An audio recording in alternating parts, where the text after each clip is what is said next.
नमस्कार मंडळी, श्री स्वामी समर्थ. तर आज सकाळी मी आणि स्वराचे बाबा आम्ही दोघं जण आलो होतो नेप्तीच्या छत्रपती इंजिनिअरिंग कॉलेजमध्ये.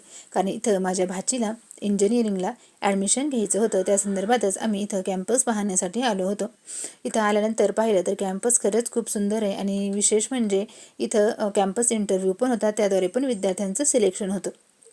त्यानंतर इथं आल्यावर आम्ही घेतला चहा. तर इथले हॉटेलची एक वेगळीच पद्धत होती. आपण जसं रेग्युलर चेअर्स वापरतो तशा इथे चेअर्स ठेवलेल्या होत्या. त्या काय होत्या तर अशा एकदम फोल्ड करून ठेवलेल्या होत्या. बघा तुम्हाला मी दाखवते. म्हणजे जेव्हा लागतील तेव्हाच त्या खाली घ्यायच्या, नंतर त्या पुन्हा फोल्ड करून ठेवायच्या अशा पद्धतीनं. नंतर कॅम्पस पाहिल्यानंतर आम्ही येताना काय केलं, फाट्यावर आलो आणि पाणी घेऊन आलो. कारण प्यायचं पाणी आम्ही तिथूनच आणतो. सकाळी जाताना चपाती करून मी गेलेली होते. मग आल्यानंतर स्वयंपाक केला, भांडी घासून घेतली.